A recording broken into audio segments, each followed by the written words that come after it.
is at 3 o'clock. Fontwell coming up, and this the Glanville's Diamond Juvenile Hurdle over the extended 2 miles and a furlong.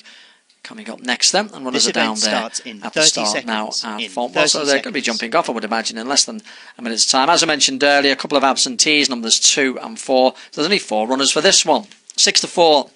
Ragnar. Philip Hobbs had a nice winner the other day called Sandy Boy. This Ragnar, though, has been on the flat, of course. 10 seconds. Was trained at one time by Roger Charlton. Indeed, it has been doing the rounds with the various flat trainers, but maybe Philip Hobbs will get the most out of Ragnar. Who knows, it could turn into a Triumph Hurdle possible. You never know. But Ragnar is 6 to 4. Botox has Gary Moore's runner. That's been backed. It's having his first start for Gary Moore. Now, we just had an ex-French horse winning at Hexham a moment ago. This is an ex-French one. Botox has as well. I'm not sure if I'm pronouncing that correctly, but it was second in a listed hurdle race at Auteuil in April. Botox has, so certainly will be fancied today down at Fontwell, where Gary Moore has plenty of winners. Prefontaine on 11 to 4 for John Joe O'Neill and his son. This was trained by Roger Varian on the 11. Harry the Norseman on 22 to 1. An interesting little lineup this at Fontwell for the 3 o'clock then. The flag has just been lifted then. They're walking forward at Fontwell for the 3 o'clock race. Flag comes down and we're set. Of the 4 runners now in the absence of Guardia Top and Mildine Felix, and they're sent on their way. Botox High is the first one to show in the white and green hooped colours, with Harry the Norseman alongside in the purple. Prefontaine given a sight of the hurdles, although Harry the Norseman jinked around in second place, and that rather unsettled Prefontaine, who also made an error at the back. Ragnar was rather more fluent, but the shenanigans left Botox High with a clear advantage.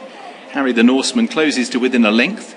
Ragnar under restraint in the yellow and red colours for Richard Johnson, reined back now about 3 lengths off the front pair, and likewise Prefontaine being held on to as well by John Joe O'Neill Jr. as they turn at the bottom end of the racecourse. So they'll make their way into the back straight. Botox Har out in the lead by a length from Harry the Norseman in second place. 2 lengths to Ragnar, who's in third, and Prefontaine last of the quartet. First of the flights of hurdles, a little way into the back straight this afternoon, and Botox High, it is who leads. From in second, Harry the Norseman. See if he's a little more convincing at the second. Again, out to the right and slow. Ragnar jumps up on the inside, but again is under restraint, and Prefontaine was also a little slow. So far it's been the John Joe O'Neill pair that have been a little bit ponderous at their hurdles, as Botox High it is who leads on towards the third for Josh Moore. Harry the Norseman towards the outside for Edward Austin. Jumped that a bit straighter. Ragnar in third. Prefontaine again spent a long time in the air there and has lost considerable ground over the last couple of flights of hurdles. He's about 6 to 8 lengths off the back end, as Botox High it is who leads by a length from second placed Harry the Norseman. On the bottom bend, Ragnar is 2 lengths away, and with no hurdles to jump, Prefontaine has closed slightly. He's now about 4 lengths off the penultimate horse, as Botox High leads on towards the fourth. So Botox High out in the lead from Harry the Norseman away to the left-hand side as we reach flight number 4. Botox High over Harry the Norseman, again scruffy in second place this time, and his nose on the deck. Ragnar in third. Prefontaine last of the quartet. So a circuit under their belts, not exactly blemish-free. Botox High, however, has jumped nimbly out in the lead. Ragnar jumps up on the inside of Harry the Norseman, and maybe those errors are beginning to take their toll because he's dropped back to third. Stable companion Prefontaine hasn't lost any further ground, and once again, with no hurdles to jump, is able to close up and trying to get involved here on the run between flights 5 and 6. Botox High out in the lead by 3 or 4 lengths into the bend. Ragnar in second. Prefontaine has joined Harry the Norseman, who's now being ridden along as they turn into the back straight. Botox High out in the lead by about 4 lengths or so. Ragnar in second place, Prefontaine and Harry the Norseman as we race towards 4 from the finish. Botox High for the first time just pushed along slightly, and the pack are beginning to close on the approach towards the next. Ragnar, Harry the Norseman and Prefontaine. Good leap, however, by the leader. Oh, Ragnar overjumped and fell. Ragnar just didn't get the landing gear down, jumped it perfectly okay.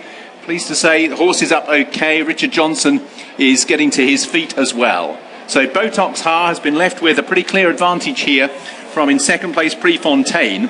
Harry the Norseman back in third. Botox Ha over the third last. Prefontaine about 8 lengths down, maybe slightly more now as they leave the back straight. Botox Ha out in the lead. In second place Prefontaine, and very remote now is Harry the Norseman after Ragnar's untimely departure, 4 from the finish. So Botox Ha is going clear here from Prefontaine on the run towards the second last. Racing back in third is Harry the Norseman, for whom it'll be quite a long way home. But Botox Ha, with this clear advantage, comes down towards the second last. Botox Ha for Josh Moore. Flicks over the top, is still clear from Prefontaine, who's over safely in second. The leader being kept up to his work, but he's got a clear advantage. Prefontaine is 10 to 12 lengths down and just being held together, not really being asked to close the deficit as Botox Ha comes to the last and pops over. Botox Ha is clear. Prefontaine in second place is over the last. Harry the Norseman back in third. Botox Ha is being ridden right out here by Josh Moore, but has got a clear advantage. Prefontaine 15 to 20 lengths down, just being shaken up, beginning to close slightly. Then Harry the Norseman.